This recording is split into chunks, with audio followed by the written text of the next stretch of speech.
अपना अपना इष्ट की पशु निभावे टेका, रामचरण नर स्वारथी जाका मता अनेका।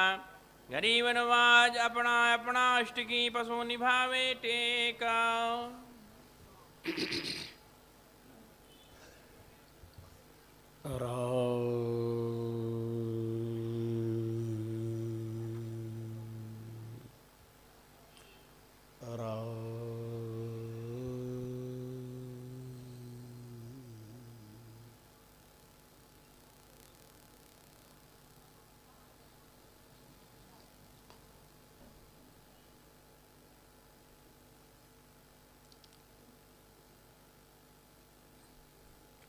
इष्ट धर्म अभीष्ट को पूर्ण करने का सामर्थ्य रखता है और जीवन की जीवंतता भी यही है। और अनुभव करिए महापुरुषों का अध्यात्म चिंतन। अपने अपने इष्ट की पशु निभावे टेक, राम चरण नर स्वार्थी जाका मता अनेक। विश्वात्मा के चरणों में अनंत बार प्रणाम। समाराध्य श्री महाराज के कल्प वृक्ष में प्रणमिपात पद्मों में प्रणिपात। गुप्त प्रगट यतीन्द्र योगेन्द्र मुरेन्द्र नाम मर्मज्ञ मुनि चतुष्टय का स्मरण। पावन धरा के कण कण को वंदन। समुपस्थित राम रस रसिक पावन संतजन, भगवत चरणानुरागी संत संस्कृति प्रेमी, अध्यात्म ज्ञान पिपासु मुमुक्षुजनों, ममता वैशिल्मी मातृशक्तियों, तरुण तपस्वियों, जुनून से संपन्न बालक बालिकाओं,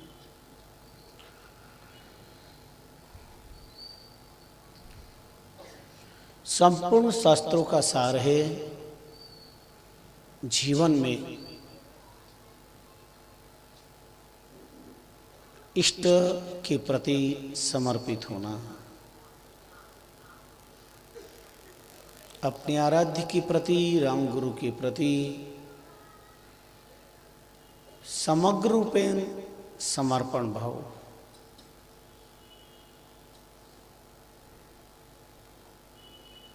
इष्ट का अर्थ होता है पूज्य, आराध्य, अर्चनीय, वंदनीय। और अगर एक पंक्ति में इष्ट शब्द की परिभाषा अच्छी लगे, ऐसा मन कहता है, तो इष्ट उसे कहते हैं जिससे व्यष्टिवाद से समष्टिवाद तक का अनिष्ट न हो, उसे इष्ट कहते हैं। अनिष्ट से बचना हो, समाज और राष्ट्र को बचाना हो, तो इष्ट की शरण ग्रहण करनी चाहिए। अभीष्ट को पूर्ण करना हो, अभीष्ट को पाना हो, तो इष्ट की साधना आवश्यक है। और सबका अपना अपना इष्ट है।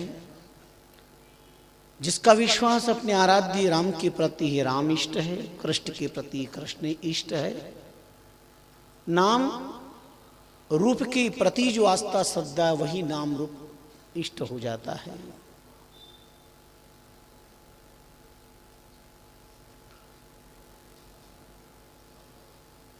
मानव जगत से अलग हट करके भी स्वामी जी ने उदाहरण दिए। अपना अपना इष्ट की पशु निभावे टेक। पशु का भी अपना इष्ट है। इसलिए इस भोलेपन में मत रहना कि इंसान इष्ट की आराधना करता है या इष्ट के प्रति समर्पित होता है। मानव की अपेक्षा पशु इष्ट के प्रति ज़्यादा समर्पित होते हैं। जिस मालिक का वो नमक खाते हैं, कभी भी नमक हरामी नहीं करते। पशु जिस स्वामी का दिया अन्न जल लेते हैं, उस स्वामी के प्रति वफादार कर्तव्य परायण होते हैं। लाख कष्ट सहन करना पड़े, लेकिन कभी भी वह अपने कर्तव्य से अलग नहीं हटते, ध्येय से अलग नहीं हटते। इसलिए महापुरुषों ने करामलगवत ब्रह्मांड दर्शन करने का सामर्थ्य जिनके तपाचक्षुओं में निहित था, डंके की चोट ये कहा, अपने अपने इष्ट की पशु निभावे टेक। पशु जंगल में चरने भी जाता है, पर उसका निरंतर ध्यान रहता है कि समय होते ही मुझे अपने मालिक के पास जाना है, और वह ठीक समय पर पुनः मालिक के पास आ जाता है। विचार करो, इस संसार के जंगल में हम आए हैं और पशु की तरह इतना ध्यान रखना है कि मालिक के पास जाना है, और एक दिन सबको मालिक के पास जाना है। तो कम से कम हमारा कर्तव्य क्या है, हमारा ध्येय क्या है, हमारा लक्ष्य क्या है, उद्देश्य क्या है, इस बात का ख्याल जरूर रखना चाहिए। मैं आज बहुत कारुणिक कथा से आपके समक्ष एक बात प्रसंग प्रस्तुत करने का प्रयास कर रहा हूं। इष्ट धर्म के लिए पशु और पक्षियों की और जड़ चीजों की उपमाएं दी है। क्या मानो इतना गया बीता हुआ?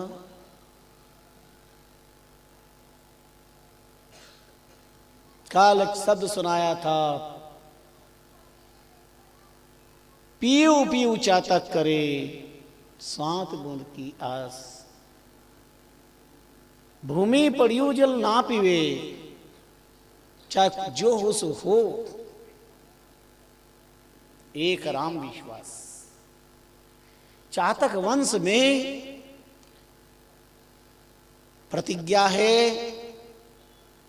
जीवन कल जाता हो तो आज जाए, आज जा रहा हो तो इसी वक्त चला जाए, लेकिन स्वाति नक्षत्र का जल ही पान करके जीवन बिताएंगे। प्रचंड गर्मी में एक चातक शावक ने अपनी मां से कहा, मां क्या है ये अपने वंश की परंपराएं, मुझे नहीं समझ में आता है, अब मैं नहीं पालन कर सकता। हम प्यास के लिए, प्यास से तड़प रहे हैं कि पानी की बूंद बूंद के लिए, न जाने ऊपर वाला सुनता ही नहीं है, कब स्वाति नक्षत्र हुआ, कब वो जल बरसेगा, कब पिएंगे। मैं जा रहा हूं और अब मैं जल पीऊंगा। मां ने कहा, बेटा हमारे वंश में आज दिन तक ऐसा कोई नहीं हुआ जिसने अपनी वंश की कुल मर्यादाओं पर कलंक लगाया हो।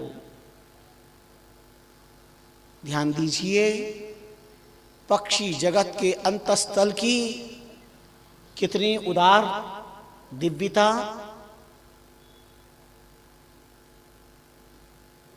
हमारे वंश में कोई नहीं आज दिन तक ऐसा हुआ, बेटा तूने मेरी कौंक से जन्म लिया है और अपने वंश गौरव को नष्ट कर देगा, कुल की लाज नष्ट कर देगा, मेरा दूत लज्जित हो जाएगा।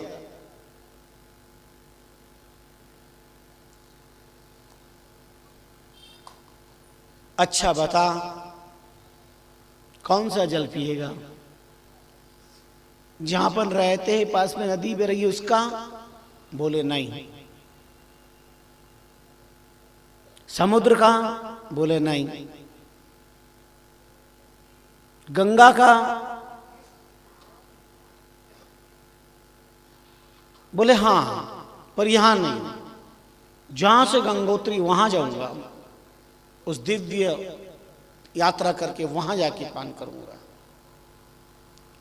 मां ने बहुत करुणा से कहा, अपने चातक लाडले बेटे से, जा बेटा जा, लेकिन ध्यान रखना मेरी कौंक से जन्म लिया है, चातक वंश में जन्म लिया है, तो उसका जल और मानसरोवर का जल भी नहीं पान कर सकता,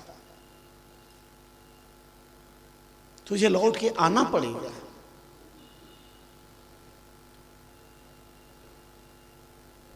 अगर मैंने अपने वंश में जन्म लेकर स्वप्न में भी कोई दोष नहीं किया है, तो तू भी अपने कुल में कलंक लगे ऐसा काम नहीं कर पाएगा। ठीक है, तुझे जाना है तो जा। और वो पक्षी चातक वहां से उड़ा और चला।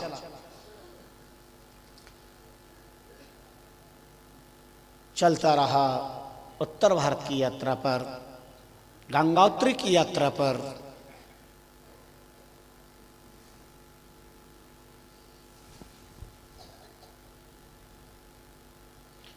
दस 20 कोस की उड़ान ली, सूर्यास्ताचल की यात्रा करने लगा तो गांव में एक वृक्ष की शरण ले ली। जहां वृक्ष की शरण ली चातक पक्षी ने, एक गांव, वृक्ष के नीचे कुटिया, कुटिया के बाहर खटिया, वृक्ष के नीचे, और एक वृद्ध व्यक्ति निर्निमिष नेत्रों से द्वार की तरफ अपलक टकटकी लगाए के देख रहा है। सूर्यास्ताचल की यात्रा कर रहा है। चातक ने सोचा अपनी अगली उड़ान यहां से कल उत्तराखंड के लिए होगी, आज यहीं विश्राम करेंगे। सहसा उसका ध्यान बूढ़े व्यक्ति की तरफ गया तो बार बार वह उस राह से देख रहा था। इसका बेटा रोज आता और शाम को रोज लौट के आता, रोज सुबह जाता, पर अभी तक बेटा नहीं आया। वृद्ध व्यक्ति मानी मन कूड़ रहा था, क्या हो गया, आज बेटा क्यों नहीं आया, आज बालक क्यों नहीं आया, कोई संकट में तो नहीं है, विपदा में तो नहीं है। शाम को रोज वो लौट के आता है, दिन अस्त मजदूर मस्त, रोज लाना रोज कमाना रोज खाना, यही जीवन था।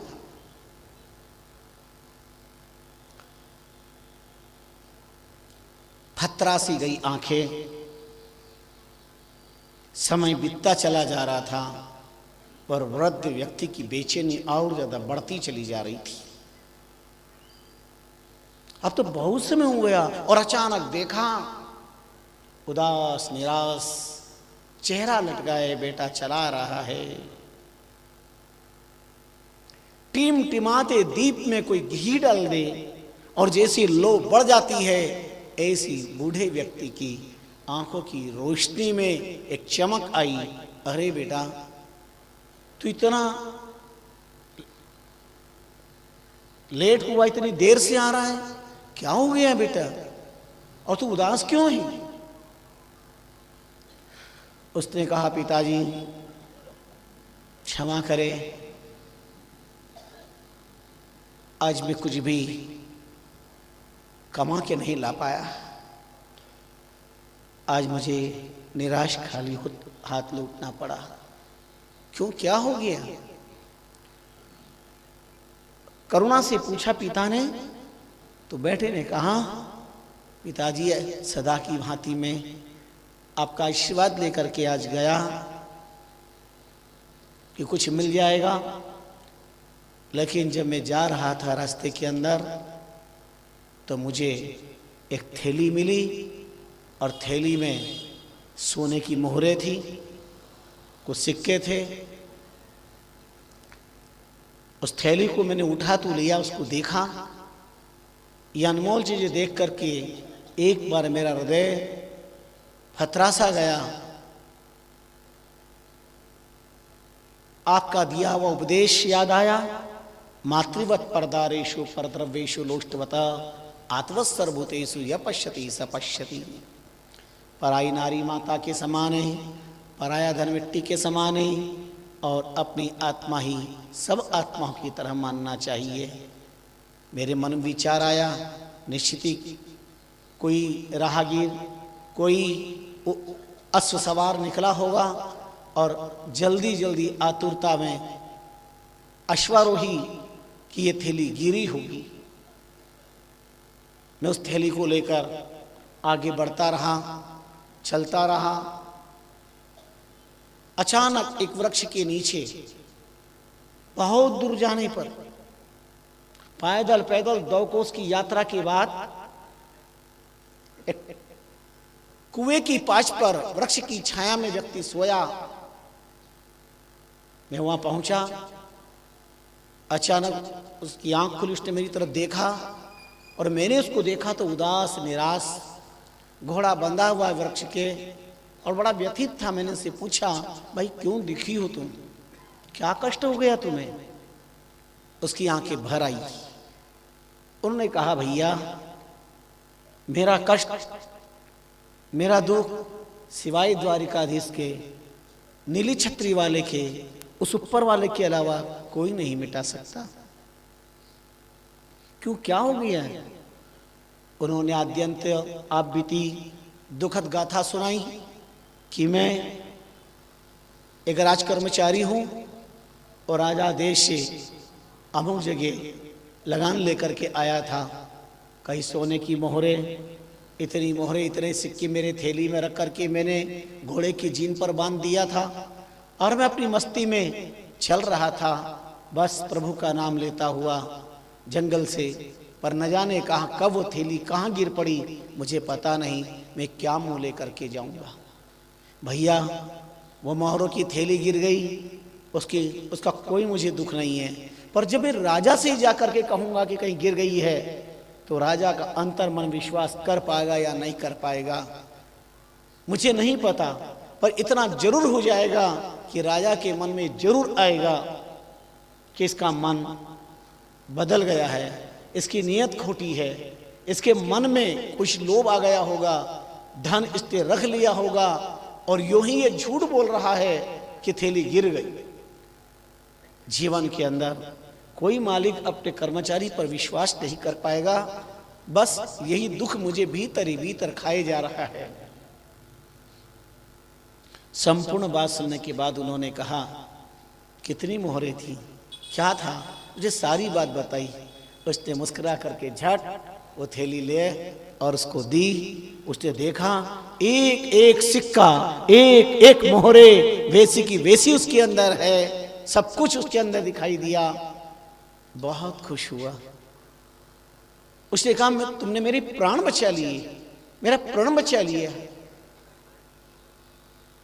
लाखों कर्मचारियों का जीवन बचा लिया, उसमें से कुछ मोहरे हो मुझे देना लगा।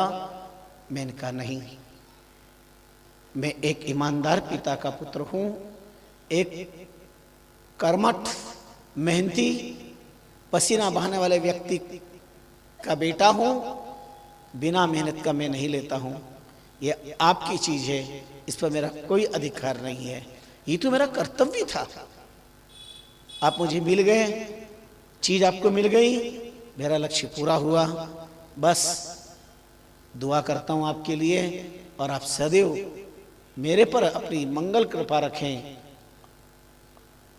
और पिताजी में लौट आया। बस इस लौट आने में इतना विलंब हो गया, मुझे भूखा प्यासा, धीरे धीरे थका हुआ सा था। घुड़सवार चला गया, मैं लौट आया और आने में विलंब हो गया। पर आज दिन भर की प्रक्रिया में पिताजी, आज मैं कुछ पुरुषार्थ नहीं कर पाया और कुछ भी मेहनताना लेके नहीं आ पाया, इसलिए आज खाली हाथ में लौटना पड़ा। वृद्ध पिता की आंखें भर आई। उन्होंने तुरंत लाडले बेटे को उठाया, छाती से लगाया और कहा, बेटा आज दिन तक इतनी बड़ी कमाई तुमने नहीं की है, आज तुमने सर्वश्रेष्ठ कमाई की है, सब कुछ तुमने पा लिया। तुमने एक व्यक्ति के जीवन में जो सुख पहुंचाया, सोने की मोहरें देख करके तुम्हारे मन में कभी खोट नहीं आया। आज तुमने चातक पक्षी के वंश की तरह अपनी ईमानदारी, कर्तव्यपरायणता और मानवता का परिचय दिया।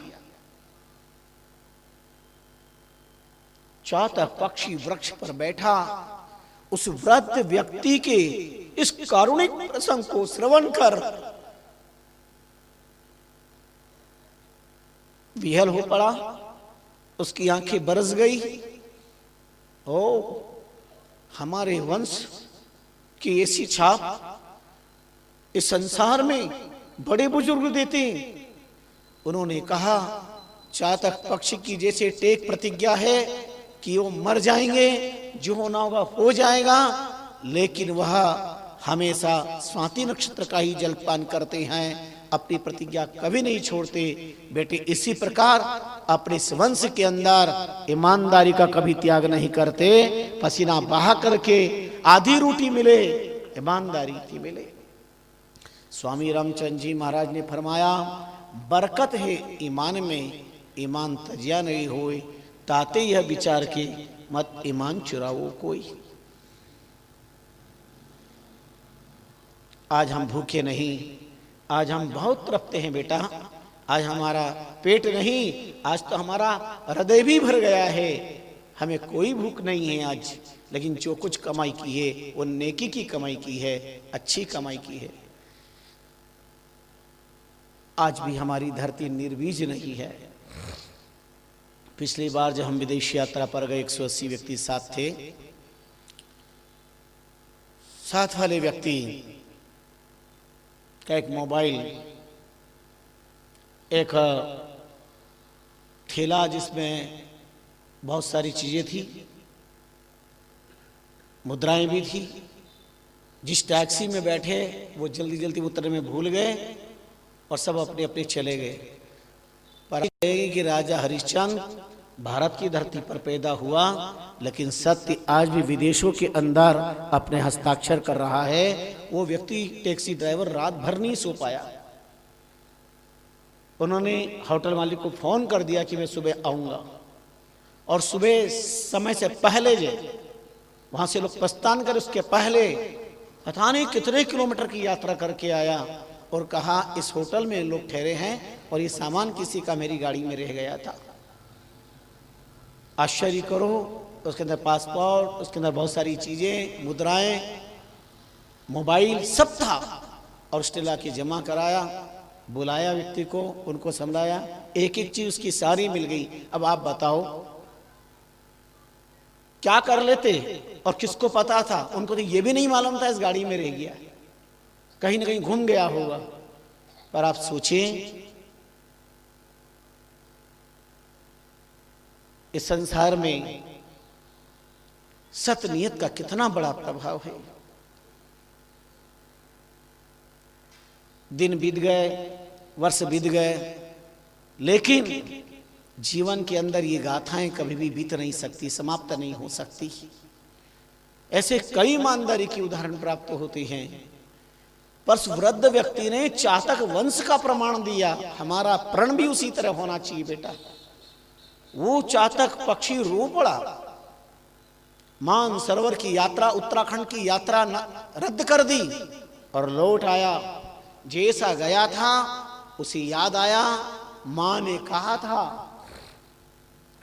कहा था बेटा तो लौट के आ जाएगा, और न गंगा का न मान सरोवर का तू जलपान कर पाएगा। तूने चातक वंश के अंदर मेरी कौंक से जन्म लिया है, इसलिए अपने वंश के गौरव को कभी नष्ट नहीं कर पाएगा। पक्षी लौट आया और आके मां के चरणों में गिर पड़ा और करुणा के साथ बोले, बेटे तू जलपान कराया? फूट फूट करके चातक पक्षी ने मां को वो कारुणिक कथा श्रवण करवाई। नहीं मां, मैं गया था पूरे संकल्प के साथ, लेकिन तूने कहा था कि तू नहीं जा पाएगा, लौट के आ जाएगा। धन्य है मां, मैं तेरे दूध को लज्जित नहीं कर सकता था।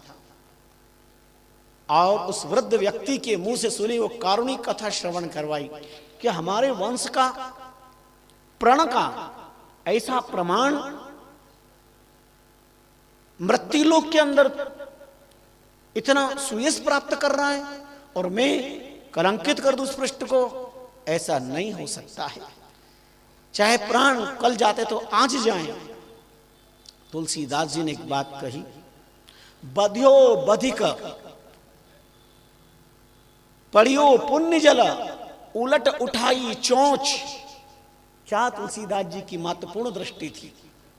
बधियो बधिक पड़ियो पुण्य जल, उलट उठाई चोंच। तुलसी चातक प्रेम पट मरता हूं और लगी न चौंच। अरे चातक पक्षी को व्याध ने जब तीर लगा दिया तो गंगा के तट पर किनारे पर गिरा, तीर लगते ही कलेजे पर, और गिरते ही उसने चोंच को ऊपर कर लिया कि गंगा का पानी कहीं मेरे मुंह में न चला जाए, क्योंकि स्वाति नक्षत्र का ही जलपान करेंगे। क्या प्रतिज्ञा, क्या टेक एक पक्षी जगत में। तब महाप्रभु जैसे पुण्य श्लोक तपोधन चरित चक्र चूड़ामणि नाम मर्मज्ञ महापुरुष की जीवा पर पीयू पीयू चातक रटे स्वाति की आस करे आकाश की चातक रहे उदास, भूमि पड़ियो जल ना पीवे राम विश्वास। महाप्रभु ने इष्ट के प्रति अपनी निष्ठा का, अपनी टेक और प्रतिज्ञा का अद्भुत प्रमाण दिया है। और उस चातक पक्षी ने तड़पते हुए मेघों से कहा, ऐ हो निर्धर, हम नेहधर चातक हैं, तू निर्धर है, हम नेहधर हैं, इष्ट के प्रति प्रेम रखते हैं। आए हो निर्धर, हम नेहधर चातक हैं, रटन हमारी घटी है फेर फेर, यूं ही मर जाइए, प्यासे ही मर जाइए, द्वार आन के न जाई है। मां संकल्प है, प्यासे मर जाई है, द्वार आन के न जाई है, यूं ही जन्म बितई है, नाम रावरो टेर टेर। चातक पक्षी कहता है, और आश्चर्य करेंगे, उसके प्राण पखेड़ उड़ने वाले थे, और उसकी दृढ़ता को देख करके जुग जुगा की प्यास लीधा। चातक जन्म बितायो, जुग जुगा की प्यास लीधा, चातक जन्म बितायो, उनारे प्रण खातिरा आज मेघो उमड़ आयो। उसकी संकल्प को देखकर अद्भुत परमात्मा की कृपा हुई, और स्वाति नक्षत्र का जलपान जल मेघों ने बरसाया, उसको पान कर उसके प्राण बचे। क्यों बचे? प्रण से। ये टेक, कहां मनुष्य, कहां पक्षी, कहां उसके पास मानवीय वैचारिक सामर्थ्य, कायिक सामर्थ्य, कहां देह सामर्थ्य, लेकिन भीतर का संकल्प कितना प्रबल। इसे सिद्ध होता है हमारे सनातन धर्म में। वे पुराण संत शास्त्रों ने क्या साक्ष्य दिया है। जीवन के अंदर एक प्रतिज्ञा, टेक, अपने इष्ट के प्रति समर्पण भाव निश्चित, अगर जिसमें नहीं है वो इंसान जिंदा है ही नहीं।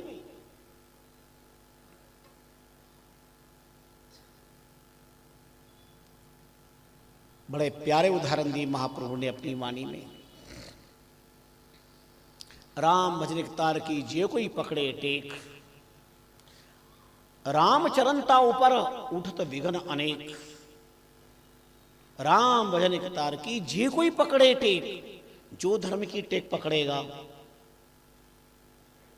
राम चरणता ऊपरे उठे विघ्न अनेक। अनेक प्रकार के संकट और कष्ट आएंगे, उठे विघ्न अनेक। प्रथम मन विचलावे। अगर आप भक्ति के पथ का संकल्प करते हैं, आपका मन ही आपका साथ नहीं दे पाता। सर अंबर भी दे पाछो लुटावे। पे सदगुरु का प्रताप से धको न लागे एक, राम भजन एक तार से जे कोई पकड़े टेक। धर्म के पथ पर चलना साधारण बात नहीं है। शिबि ददीची हरिचंद नरेसा, धर्म हित सहे जिन कोटि कलेसा। महाराज शिबि की टेक देखो, मुझे कबूतर की प्राण की रक्षा करना है, और बाज पक्षी कहता है कि मेरा शिकार है, मुझे दे दो। महाराज चक्रवर्ती सम्राट शिबि ने अपने शरीर के मांस की बोटी बोटी काट करके अर्पण कर दी, पर उन्होंने कहा मैं इसे नहीं दे पाऊंगा, ये शरणागत है मेरी, और मेरी प्रतिज्ञा है। अपना संपूर्ण जीवन प्रदान कर दिया। युग बीत गए, पर आज भी महाराज शिवी का ये दान, शरणागति, धर्म रक्षक प्रण जीवित है। इस धरती पर ये दिव्य महापुरुष ना होते, कौन इनके इन यशोगाथा को इस संसार में चरितार्थ होते देखता, कौन वर्णन करता।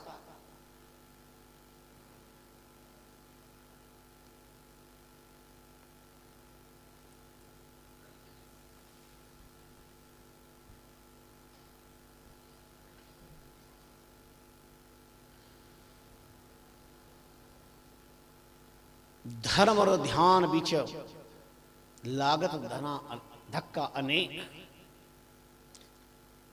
संत सोही जन संत दास, पकड़ी न छांडे टेक। एक धर्म और ध्यान बीच, आप धर्म करेंगे बहुत सारी कठिनाई आएगी, ध्यान करेंगे बहुत सारे संकट कठिनाइयां आएगी,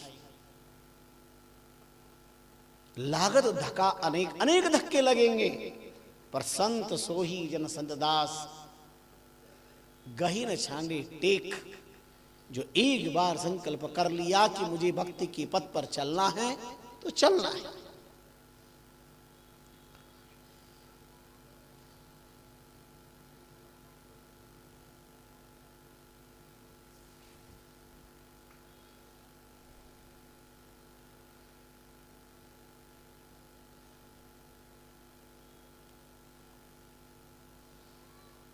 ये सारी प्रसंग एक और रोमांच पैदा करते हैं, दूसरे रोंगटे खड़े करते हैं। साधारण चीज नहीं है। धर्म पथ पथिक बनना, भक्ति पथ पथिक बनना, अनेक समस्याओं से जूझते हुए अपने लिए राम चरण कोपियो दुनी और दिली को मीर, राम भरोसे राम की पकड़ी टेक कबीर। क्या इन महापुरुषों के जीवन में कष्ट कम आए? काशी में एक कबीर भयो जिन जुलाहगर आई जन्म लियो है, छाण दियो सब ही कुल को धर्म, एक राम निरंजन शोध लियो है। जब शाह सिकंदर तापदई तब पूर्ण ब्रह्म में प्राण दियो है, राम चरण से संत न सूजत ता नर को धिकार जियो है।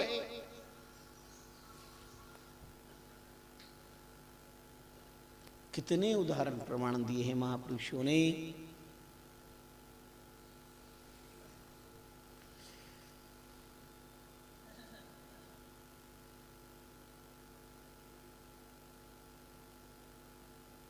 धर धरणी बिच संत दास, नाम निसरणी एक, और राम मां की टेकसू चढ़ गए संत अनेक। ररो ममो दोई ईस है और सुमरन सीढ़ी जान, ररो ममो दोई ईश है सुमरन सीढ़ी जान, सहजे सहजे सुन में चढ़ गए संत सुजान।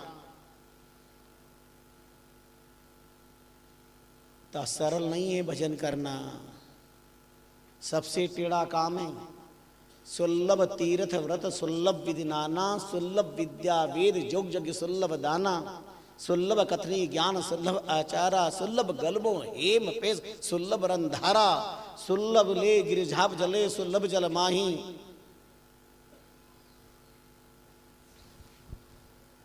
संसार में सब चीज सुल्लभ है। सुल्लभ करवत शीस आसन दुर्लभ नाही, दुर्लभ निज व्रत राम को दुर्लभ कशबो काम, राम चरण कृपा बिना दुर्लभ रटबो राम। दुर्लभ निज व्रत राम को और दुर्लभ कशबो काम, राम चरण कृपा बिना दुर्लभ रटबो राम। राम कृपा जब होत है तो कया जात है राम, बिना राम कृपा के संभव नहीं हो सकता कहीं से कहीं तक।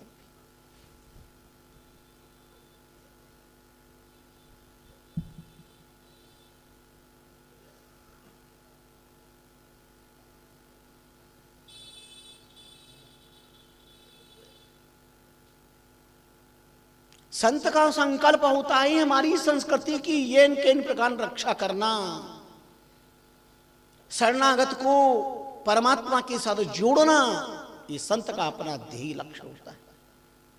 तुलसीदास जी बैठे भजन कर रहे थे कुटिया के बाहर, रात में देखा एक वृद्ध व्यक्ति, दुबला पतला वृद्ध व्यक्ति मंदाकिनी की तरफ जा रहा है।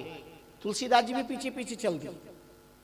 तो क्या देखा, वो मंदाकिनी में कूद करके अपना जीवन समाप्त करना चाहता है और पीछे से जाकर तुलसीदास जी ने पकड़ लिया। क्या कर रहे हैं आप? उन्हें अपना दुखड़ा रोया में दरिद्रता के कारण जीवन लीला समाप्त करना चाहता। संत वो जो प्राण बचाए, प्राण ले वो शैतान, प्राण बचाए वो संत।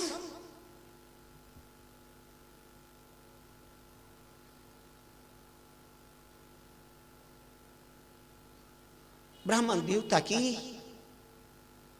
कारुणिक बात को सुनकर के संत तुलसीदास जी का हृदय पसीज गया। उन्होंने मंदाकिनी से प्रार्थना करी, आप कृपा करें, आपके द्वार पर ये आया है व्यक्ति, अपनी जीवन लीला समाप्त करना चाहता है, आप इसकी दैत्यता नष्ट करिए। एक महान संत की करुणा का कितना बड़ा प्रभाव था, कितना अनूठा विलक्षण प्रभाव था। कल कल नाद नादी मंदाकिनी के बीच के अंदर एक शिला बाहर प्रकट हुई। आपने कहा शिला का दर्शन कर लो, ये दरिद्र मोचिनी शिला है। और शिला का दर्शन किया, आश्चर्य करेंगे, ब्राह्मण की जन्म जन्म की दरिद्रता नष्ट हो गई, दरिद्रता नष्ट हो गई।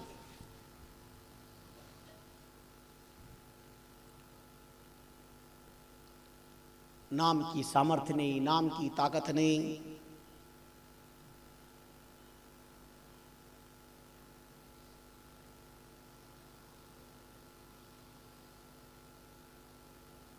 रामचरण है चेकरी, राम नाम की टेक, पकड़े सो छोड़े नहीं, बाद झक मरो अनेक, बाद झक मरो अनेक, कहां मेरो धन हरिये, सर अंबर भेदे और पाछो हुई।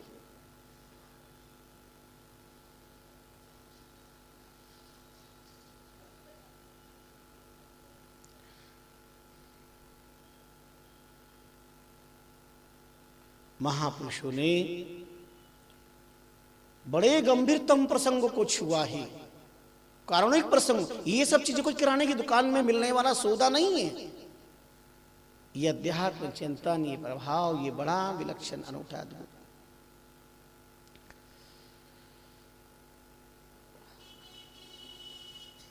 कर्ण जैसा बहुत बड़ा दानी था, महाभारत में कथा आती है, कौन उसके समान दानी होगा।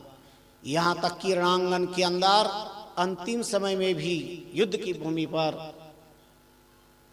स्वयं भगवान ब्राह्मण के रूप में प्रकट होकर के कहते में दरिद्रता से घिरा हुआ हूं, कुछ दीजिए। और उसकी प्रतिज्ञा थी कर्ण की, 1.25 मन स्वर्ण प्रतिदिन भेंट करता था। अब रणभूमि पे कहां से दान दे? आपने कहा पत्थर ला करके दे दो मेरे को, बोले ये तो हिंसा हो जाएगी। खुद घसीटते हुए कर्ण गए और पत्थर से अपने दांतों, पत्थर पर अपने दांतों को रख करके प्रहार किया। सोने की जो मैक थी वो लेकर के आपने समर्पित कर दी। ब्राह्मण कहें तो साक्षात परमात्मा थे, प्रकट हो गए। धन्य है तुमने, साधु साधु महाबाहो, सकल शास्त्र विशारद,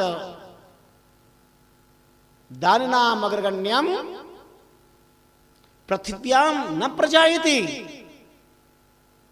तुम जैसा कोई दानी संसार के अंदर अब नहीं हो सकता है। कर्ण मैं तुमसे प्रसन्न हूं, बोलो क्या चाहिए?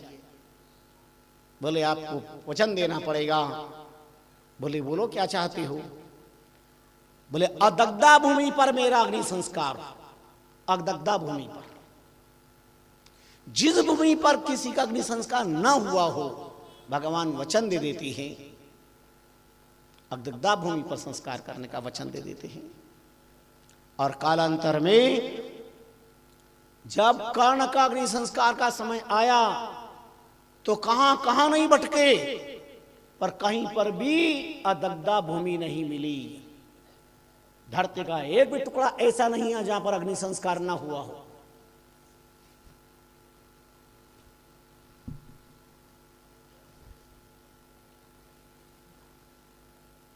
साधु संत मसाने में नहीं, आप लोग भी मसाने में ही रह रहे हो।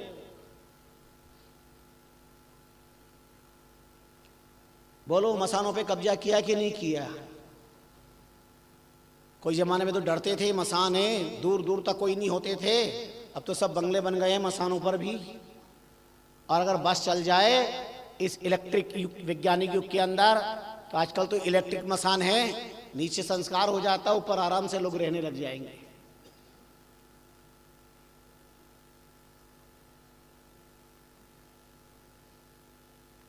सर्वम दग्धम भूमि दृष्ट्वा अदग्ध्वा नैव दृश्यते।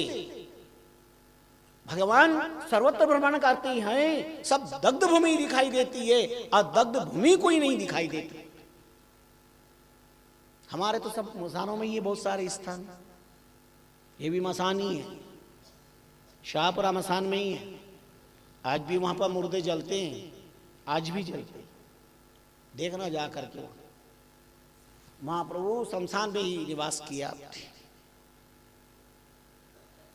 कबीर शमशान पे रहते थे तो पूछा कि आप यहाँ क्यों रहते हैं? कबीर ने बड़ी मस्ती से कहा, ये ट्रेनिंग सेंटर ऑफ मान, ये मेरे मन की यूनिवर्सिटी है, मैं अपने मन को यहाँ पर ट्रेन करता हूँ। कहे कबीर समझ मन मोरा, और यही हवाला होएगा तोरा। अरे मानिए लखपति करोड़पति अरबपति कहलाने वाले और ये दीनहीन गरीब, सबकी एक समान गति शमशान पे हो रही है, सबकी समान गति है, और सबको यहीं पर आना है। एक मनचला व्यक्ति किसी महात्मा के कंधे पे पड़ी कंबल को चुरा करके चला गया, तो महात्मा दौड़े, पकड़ो चोर चोर चोर चोर। वो जा रहा था बाजार में, महात्मा जा रहे थे शमशान पे। लोगों ने कहा क्या हुआ हमारा? अरे चोर मेरी कंबल चुरा करके चला गया। हो क्या गया है? तो कहाँ गया? बोले वो उधर गया। तो महाराज आप कहाँ जा रहे हो? इधर तो शमशान है। वो बाजार में गया, उधर जाते, इधर तो शमशान है। बोले नहीं, मैं तो इधर ही जाऊंगा। बोले क्यों? बोले मैं तो चोर तो उधर गया। महात्मा ने कहा जाने दो। कब तक जाएगा? कहाँ तक जाएगा? कितने चौराहे तक जाएगा? अरे एक दिन मर के तो अंतिम चौराहे पे ही आना पड़ेगा, मर के तो अंतिम चौराहे पे आना पड़ेगा। इसलिए मैं अंतिम चौराया संभाल लेता हूं, अंतिम चौराया संभाल लेता हूं। पहले कंबल लूंगा, उसके बाद उसको मरने दूंगा। ला मेरी कंबल ला। अंतिम चौराया, इसलिए उसका नाम अंतिम चौराया। उसके बाद कोई चौराया नहीं, कोई चार राय है ही नहीं, एक ही राय है। फिर तो न चौराया न चार राय है, न राह है, एक ही राह है ऊपर।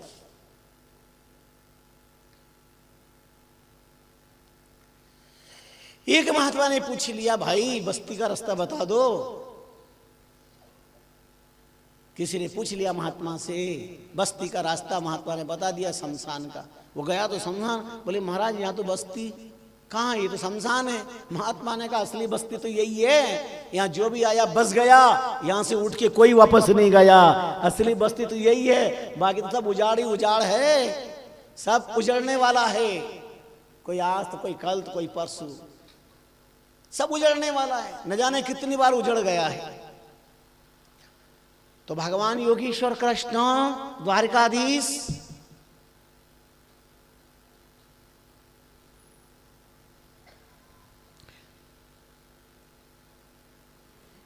एकस्मिन स्थले, एक स्थान पे जाकर के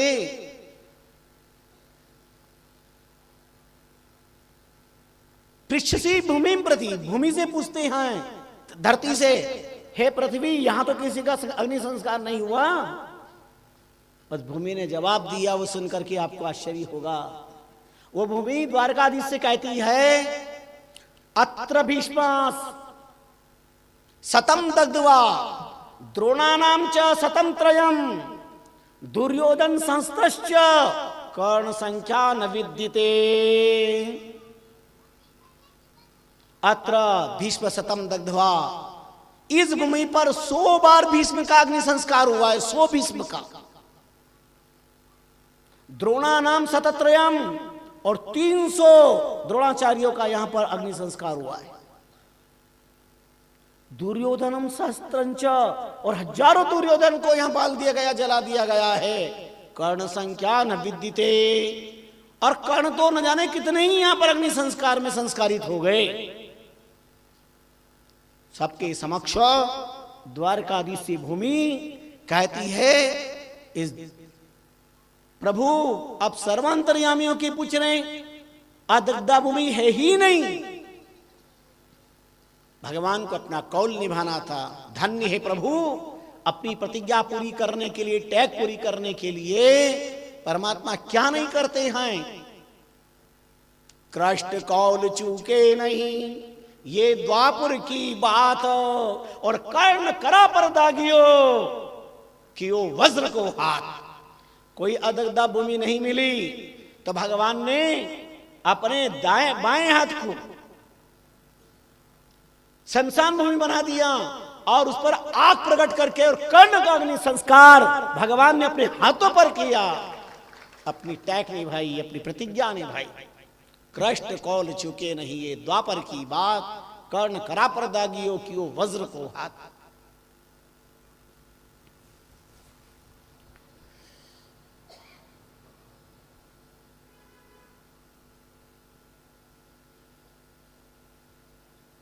संकल्पशीलता व्यक्ति को प्रगति की ओर बढ़ाती है।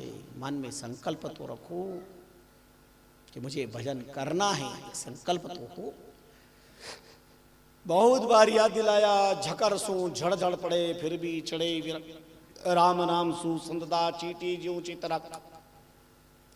चींटी वृक्ष पर चढ़ती है, हवा का झोंका आता है, कई बार गिरती, फिर चढ़ती, फिर गिरती, फिर चढ़ती, हवा का फिर झोंका आता, पवन का झोंका पुनश्च पुनः चींटी को गिरा देता है। पवन देवता अपनी कर्तव्य परायणता में कृपणता नहीं लाते, कमी नहीं लाते, तो चींटी भी अपने संकल्प से पीछे नहीं हटती है, वह बार बार चढ़ती है।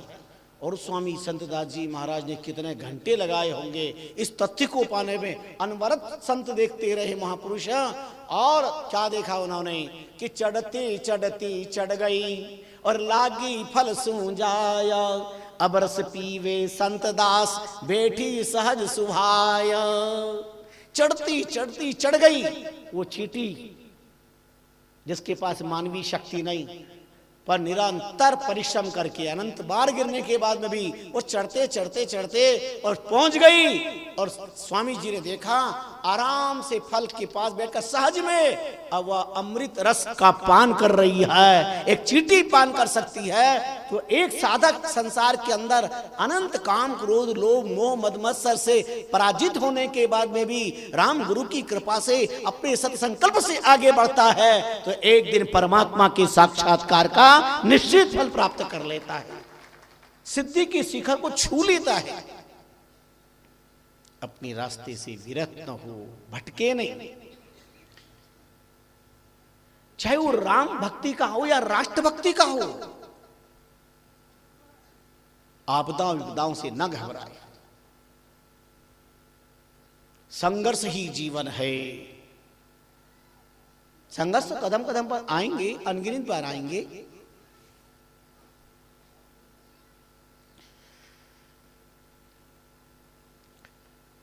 और क्या प्रसंग आपको श्रवण करवाएं। एक बार भगवान कृष्ण और अर्जुन का संवाद चल रहा था। आप जानते हो अर्जुन प्रतिज्ञावादी है।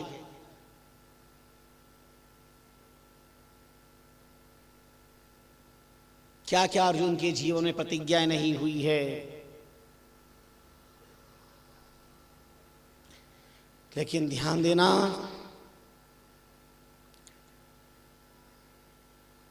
एक परमात्मा की कृपा से निभा करती है। बहुत परीक्षाएं देनी पड़ती है, कदम कदम पर अग्नि परीक्षाएं। भगवान कहते हैं अर्जुन से प्रतिज्ञावाद के बारे में,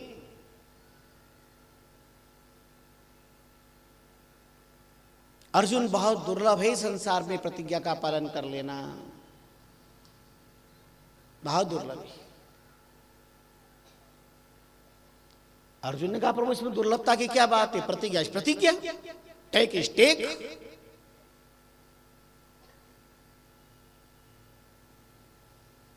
भगवान ने कहा अच्छा बताएंगे अर्जुन। एक बार अर्जुन और भगवान भ्रमण कर रहे हैं और भगवान बात करते करते अर्जुन के गले पर नजर पहुंचती है और भगवान पूछते हैं अर्जुन ये तुम्हारे गले में माला कितनी सुंदर है।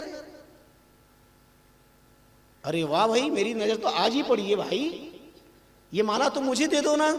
बोले नहीं प्रभु, जब माला मेरे को प्राप्त हुई तो मैंने प्रतिज्ञा कर ली थी कि माला मैं किसी को नहीं दूंगा, तो आपको कैसे दूं। भगवान ने कहा मेरा मन कर रहा है दे दे। बोले नहीं, मेरी प्रतिज्ञा है कि मेरे गले से माला बाहर नहीं आ सकती, ये मैं नहीं दे सकता। भगवान ने कहा कोई बात नहीं। थोड़ा 2-4 कदम आगे गए और सुंदर जलाशय दिखाई दिया। भगवान ने कहा अर्जुन ये बड़ा दिव्य तीर्थ भूमि है, बड़ा सुंदर जलाशय है, जलाचमन वगैरह कर लें। अर्जुन ने कहा हाँ प्रभु, बड़ी प्राकृतिक रमणीयता है, आप जलाचमन करो, पर मेरा मन है कि मैं स्नान ही कर लूं आप आदेश तो। भगवान ने कहा बहुत बढ़िया बात। भगवान श्याम सुंदर जलाचमन करके बैठ जाते हैं और अर्जुन जल के अंदर प्रवेश करता है और प्रवेश करते ही अर्जुन ने जैसे ही डुबकी लगाई और क्या देखा, डुबकी लगाते ही सामने से एक शेर चला आ रहा है, भीषण आवाज करता हुआ, दहाड़ता हुआ, और अर्जुन घबराया। इतने में तो अर्जुन के सामने शेर आ गया और अर्जुन अपने को बचाने के लिए इधर दौड़ता उधर दौड़ता, शेर सामने। अब अर्जुन के पास कोई अस्त्र शस्त्र कुछ नजर नहीं आ रहा था, हाथ पछाड़ रहा था, कुछ नजर नहीं आया। झट माला गले से निकाली और यूं यूं यूं करके और शेर को हटाना चाहता है, शेर पे प्रहार करना चाहता है माला से। अब जैसे यूं यूं करके और जैसे यूं किया और माला छूटी और शेर के गले में चली गई और शेर वहां से लापता हो गया। शेर लापता हो गया, पसीना पसीना हो गया। अर्जुन बाहर, सब लीला थी भगवान की खत्म हुई, अर्जुन बाहर आया, वस्त्रादि धारण किए, पर पसीना हो रहा, पानी में भी पसीना हो रहा था। भालो उजना कि नहीं होता है, पानी में मगर दिख जाए तो क्या होगा, सांप दिख जाए तो पसीना छूट जाए, मगर दिख जाए तो फिर मगर ही है जीवन, जीवन मगर बन जाए। खैर वस्त्रादि धारण करने के बाद भगवान अर्जुन चलते हैं, भगवान बार बार नजर डालते हैं, कहते अर्जुन इतना पसीना हो रहा है क्या बात है। और कुछ नहीं प्रभु, कोई खास बात नहीं, ठीक है। और चलते चलते फिर नजर पड़ी, अरे अर्जुन तेरे गले की माला कहाँ गई। झट अर्जुन ने दिखाई,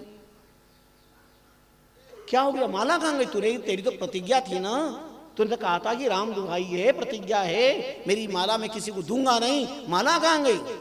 अर्जुन ने देखा प्रभु की तरफ और कहा प्रभु जो कुछ भी है ये सब आपकी माया है, या आपकी लीला से आपने माया मेरी माला छीन ली है, बाकी मेरी राम दुहाई में कोई कमी नहीं है।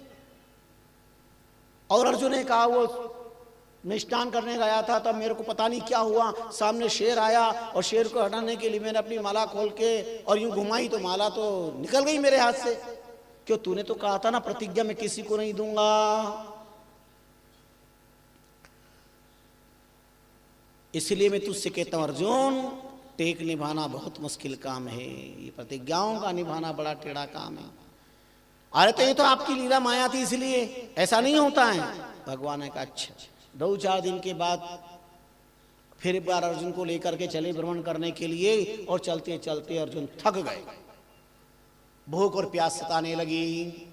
बोले प्रभु बहुत भूख और प्यास सता रही है। बोले अच्छा ठीक है अर्जुन, तो एक काम कर, तू यहाँ खड़ा हो जा, मैं तेरे लिए कुछ न कुछ लेकर आता हूँ, कुछ जल आदि की व्यवस्था करता हूँ, कुछ भोजन आदि की व्यवस्था करता हूँ, तू यहीं खड़ा रहे, पर एक बात है यहाँ से हिलना मत। बोले नहीं हिलूंगा। बोले हिल गया तो, बोले मुझे राम दुहाई है, मैं राम की सौगंध खा के कहता हूँ, भगवान आपकी सौगंध खा के कहता हूँ यहाँ से हिलूंगा नहीं, पक्का, बिल्कुल पक्का। और भगवान चल देते हैं अर्जुन को वहां खड़ा करके प्रतिज्ञा करा करके वो स्थान नहीं छोड़ना है। भूख प्यास का समाधान करने के लिए परमात्मा वहां से प्रस्थान कर लिया। बहुत देर हो गई, 1 घंटे 2 घंटे 3 घंटे 4 घंटे 5 घंटे आए नहीं। इतने में क्या देखा अर्जुन ने कि एक व्यक्ति जल और सत्तू लेकर के आया। कई लोग उसके आसपास है और सबको बांट रहा है। कोई चने हैं, सत्तू है और भी चीजें बांट रहा है, जल पिला रहा है। अर्जुन को प्रचंड भूख और प्यास लग रही थी। अर्जुन ने देखा क्या करें, अभी तक आए नहीं, श्याम सुंदर द्वारकाधीश आए नहीं, क्या करें, आएंगे जब आ जाएंगे। वो अपने आप को रोक नहीं पाया और वहां से दौड़ करके गया, भाई मैं भूखा, मुझे भी कुछ दे दो। थोड़ा सत्तू और जल मिला और वो लेकर के अर्जुन खाते हुए आ रहे थे। इतने में इधर से भगवान द्वारिकाधीश लौट आए और कहा, अर्जुन जय राम जी की रे, ये क्या कर रहा, तूने तो कहा था कि मैं यहां से हटूंगा भी नहीं, राम दुहाई, और तू ये कहां जाए, क्या कर रहा है ये? और बोले प्रभु बहुत भयंकर भूख लगाई थी इसलिए मैं क्या करता। ये भूख और प्यास हमारी प्रतिज्ञा के बाधक है। इन 2 चीज में लगती है। और मैं कहता हूं भूख और प्यास से प्रतिज्ञा नहीं निपटी है तो कम से कम भूख भी लगे तो परमात्मा के नाम की लगे और प्यास भी लगे तो परमात्मा के नाम की लगे। तुलसीदास जी के गुरु भाई थे, शिक्षा गुरु थे, नंददास जी नाम था। पहले तो वो भी राम भक्त थे, कृष्ण भक्त बन गए वृंदावन में। और एक बार नंददास जी मिलने के लिए आए तो ऐसे विनोद में पूछ लिया उन्होंने, तुलसीदास जी ने अपने गुरु भाई से पूछ लिया, कहां कमी राम के, कहां कमी राम के, छाण दियो कुल को बान। अरे तुम तो रामानुरागी थे, फिर इसको क्यों छोड़ दिया? नंदा जी मुस्कुरा के कहते हैं, किसी कमी से नहीं छोड़ा, मन अनुरागी वे गयो सुन बंसी की तान। शाम की बांसुरी ने मेरे मन को हरण कर लिया और उन्होंने विनोद किया, मेरा नाम नंददास क्यों रखा गया? नंददास रखा इसलिए नंद सुवन का मैं प्रेमी हो गया, दशरथ दास रखते तो मैं भी राम का भक्त बन जाता। विनोद किया। बड़ा सुंदर काव्य रचना की, राम कृष्ण बसे ही ठौर। अस्तु तो भगवान श्याम सुंदर कहते हैं, अर्जुन हो गई तेरी प्रतिज्ञा, देख प्रतिज्ञा ऐसे नहीं निपटी है, चल मेरे साथ बताता हूं प्रतिज्ञा कैसे निपटी है, कैसी होती है। और भगवान अर्जुन को लेकर के गए। कैसी होती है प्रतिज्ञा? भगवान अर्जुन को साथ लेकर के चलते हैं, बताओ प्रभु प्रतिज्ञा कैसी होती है। भगवान ने कहा, हम तुम्हें बताते अर्जुन प्रतिज्ञा कैसी होती है। कैसे जीवन के कितना टेढ़ा काम है, प्रतिज्ञा को निभाना साधारण काम नहीं है। और भगवान अर्जुन को लेकर के प्रस्थान करते हैं। अब हम भी आगे क्या कथा कहें, आपको भी प्रस्थान करने का समय आ गया है। हाँ, सब अपने बस में है, घड़ी का कांटा अपने बस में थोड़ी है। बड़े अद्भुत प्रसंग कल के पावन प्रसंग हम स्मरण करेंगे कि कैसे प्रतिज्ञा निपटी, भगवान क्या उदाहरण देते हैं और कितना हृदय को छू लेने वाला प्रसंग है प्रतिज्ञा। अरे एक छोटा सा नियम जीवन में प्रतिज्ञा कर लेते तो जीवन धन्य हो जाता है। महात्मा ने सबको नियम दिया, सबने लिया। एक व्यक्ति ने कहा मुझे भी नियम दो, बोले गीता पाठ कर सकते हो? बोले महाराज गीता पाठ करता तो आपके साथ में हो जाता। बोले श्री कृष्ण गोविंद हरे मुरारे। बोले लंबा चौड़ा बखड़ा मेरे समझ में नहीं आता, तो रोज मंदिर जा सकते हो? महाराज ये रोज मंदिर जाने का मेरे पास कहाँ टाइम है, मैं तो किसान हूँ, रोज गाँव का हूँ, रोज काम करना पड़ता है। तो क्या नियम, एक काम कर सकते हो, मजबूत रहना पड़ेगा। बोले क्या? बोले रोज तिलक कर सकते हो जाके। अरे महाराज ये मेरे पास टाइम नहीं है मरने का भी। बोले कोई बात नहीं, तुम तिलक देकर भोजन कर सकते हो? हाँ महाराज मेरा पड़ोसी है कुमार, वो रोज तिलक करता, मंदिर जाके उसको देख करके मैं भोजन कर लूंगा।